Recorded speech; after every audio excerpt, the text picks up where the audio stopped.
नाही ग, आता मी आलतो मी घरात, आता रानात ना आलो. इथं मराठा आरक्षणचा सर्वे करायला लोक आलेले होते शासनाचे, आणि त्यांचं एवढ्या अटी शर्ती आहेत की मला म्हणायचं इतर जातीला देताना तेवढा तिने असा विचार केलेला का. आता मी बघितलं की त्यांना विचारलं का आहे, तर तुम्हाला मराठा आरक्षण द्यायचं का आहे, तुम्ही कुठल्या जातीचं, तुमचं नाव काय.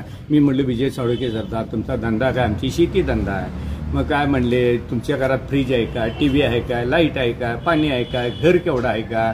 हे निकष जे लावलेले आहेत ते इतर जातीला लावल्यात काय, आणि त्यावेळेला लावलेले होते काय, हे योग्य आहे काय. त्यात आता तुमच्या घरात विधवा कोण आहे काय, ते कुंकू लावत्या काय, त्यानंतर मंगळसूत्र घालत्या काय, हे कपडे घालत्या काय, हे विचारणं योग्य आहे काय. हे शासनाला जरा तर काय वाटते काय नाही आहे. मग ज्यावेळा आम्हाने अटी शर्ती दाखवत्या त्यावेळेला इतर जाती का तुम्हाला दिसत नाहीत. बरं पूर्वी नव्हत्या, आणि त्यात इतर जाती त्यातनं आता श्रीमंत झाल्यात, त्यांचं तुम्ही काढून घेणार आहे का. ह्यो माझा सवाल आहे. मी एक मराठा समाजाचा एक कार्यकर्ता म्हणून मी बोलू शकतो आणि मला बोलायचे अधिकार आहेत. असं जर शासन आमची आबरू काढत असेल तर हे चुकीचं आहे.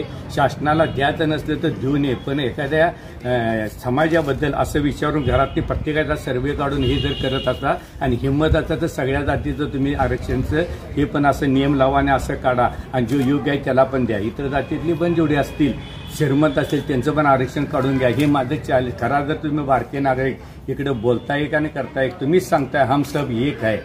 हिंदू धर्म, आणि हिंदू धर्मच हिंदूच्या आडवा पडायला आला. काल हिंदू धर्माची एकटी काय, राम काय अयोध्यात केलं, वाईट वाटलं. सारखा हिंदू धर्म एक झाला. मग इथे एकाला एक आरक्षण देताना आडवी तिडवी हिंदूच पडायला आलेत ना.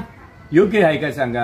आणि देश काय सांगतोय हम सब एक आहे. सर्व जाती धर्माचा देश आहे, मान्य आहे. पण तुम्ही स्वतःच्या स्वार्थासाठी हे नेते लोक भांडणं लावायला आहेत. इच्छा असले तर मार्ग आहे, द्यायचं असलं तर द्या, नाही तर देऊन द्या. आणि त्यात आम्हाला वाईट काय म्हणते, आमचे जे लोकप्रतिनिधी आहेत तेच भिकारी झालेले आहेत. त्यांना मत महत्वाचं झालं. तुम्हाला ओपन बोलतो, त्यांना समाज महत्वाचा नाही आहे, मत महत्वाचं आणि पद महत्वाचं आहे. पण अन्यायाविरुद्ध आवाज उठवायसाठी पद्धत येतो. हे योग्य आहे का तुम्ही सांगा. ते जाती जसे बांधतात तसे आमच्या लोकप्रतिनिधी काय कमी काय तिने बांधावं, नाही तर राजीनामा द्यावा, असं माझं मत आहे. नाही तर तिने आपलं नाव जात बदलून घ्यावी, हे माझं मत आहे. विजय साळुंखे सरदार, कोल्हापूर.